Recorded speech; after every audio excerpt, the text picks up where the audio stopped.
My name is Tara Thompson. I'm a family care supervisor with the Partnership for Strong Families.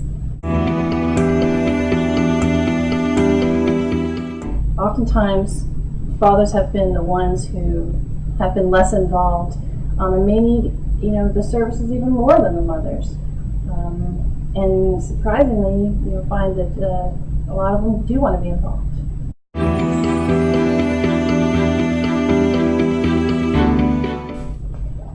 There's a stereotype in our field, and it's been passed down for a very long time. Even as far back when I began, we didn't really expect the fathers to be involved because that's kind of what we were taught.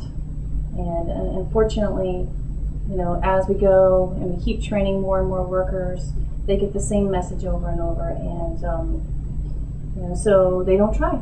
They just don't try, and it's unfortunate because when we do try, we find that a lot of them will participate.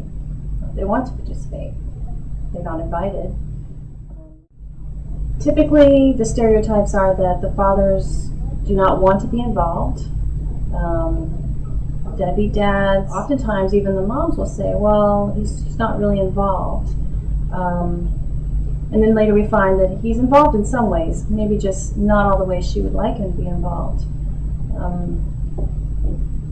A lot of times, we expect that the fathers are maybe working more than the mothers, and maybe they're busier and don't have the time to engage in the services.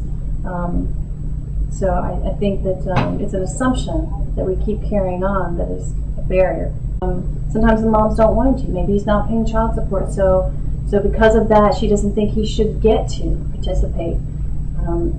But if we can just have that conversation with him, we can find out and possibly make a big difference for them. As humans, we cannot help but let our personal experiences, sort of bleed over into our professional life. Sometimes we just have to sort of open our minds back up and give each father an individual attempt and an opportunity to participate. They each deserve it, and they shouldn't have to bear what we have learned from the past, what we have experienced from other fathers. They shouldn't have to suffer those consequences. They should get an equal opportunity.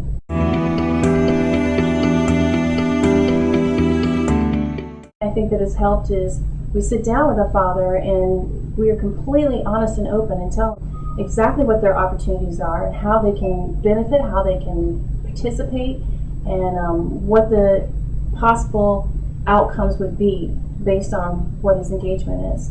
And we've seen great results because of it.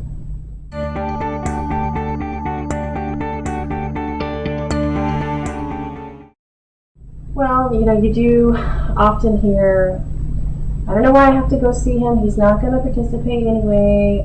And I just try to remind them and encourage them, we've got lots of other cases where dad was in jail, and now dad has the children, and mom didn't step up, dad did.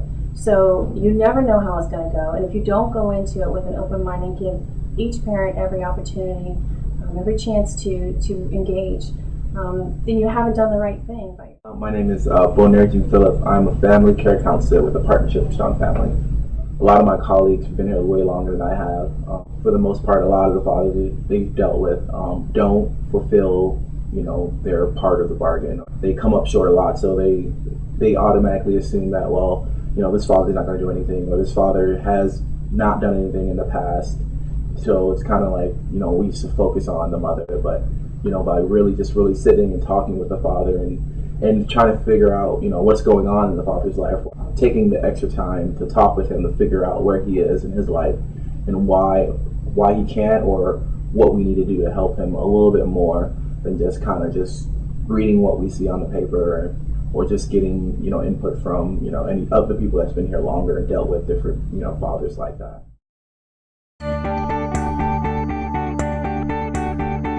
Try to explain why it's important, regardless of how her feelings are towards the father, why it's important for her child to have that interaction with her father, and explain that yes, you can raise a child by yourself as a single parent. I've seen it done before, but it gives that child that much more of a boost in society to have both mother and father there supporting the child and giving the child, a view from both sides, from the male side and the female side. And I think it's beneficial for the kid to have, you know, the father there and have her mom cooperate, regardless of however she feels, you know, because at the end of the day, it's the child that suffers if she doesn't want to open up. Pretty much try to get that point across to her, to try to help her understand that, you know, yeah, you might not feel, or you don't want to, or you're angry, but you know, it's not about you, it's about your kid. I know for me, it's been very difficult because the mother and the father will have such big rifts between each other where they can't even be in the same room together, or they can't even communicate at all. So it's been having, I guess, one-on-one times with each parent separately, and just bringing the same information I'm bringing to one parent to the other, and just keeping them, you know, just being neutral and keeping them both informed at the same time, but separately. Some parents can, you know, communicate together well, and, you know, just making sure that, you know, if we are in a room together, that, you know, it's a calm environment where we all can just talk freely and to the best interest of the kids' well-being or their well-being. You know, they're deadbeat, they're not there. What's the point of, you know, contacting them? They don't care. You know, they weren't here at the beginning, you know, so why get them involved now? Absent. They don't understand. They can't parent. They're just producers, you know, so.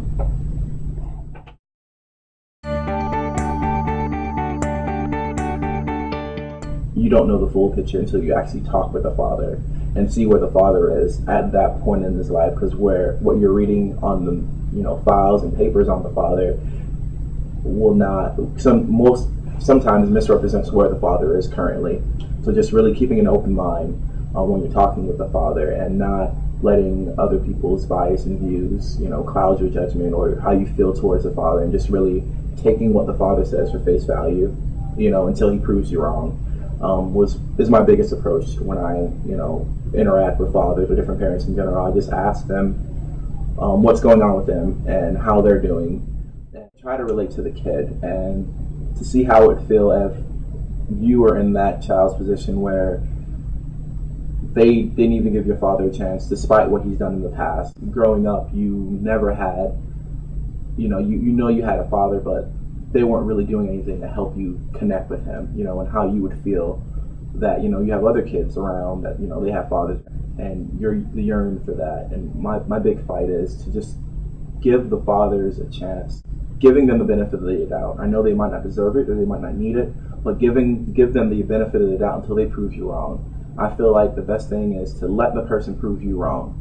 Because, I mean, there's nothing wrong with you going on a limb for them until they prove you wrong. Once they prove you wrong, then it's a completely different story. But until then, you don't know them and they don't know you. So you have to give them the information up front and say, hey, until you prove me wrong, I'm going to be here and I'm going to fight for you. Well, no, you tried. You tried for everybody, and it's all about the kids.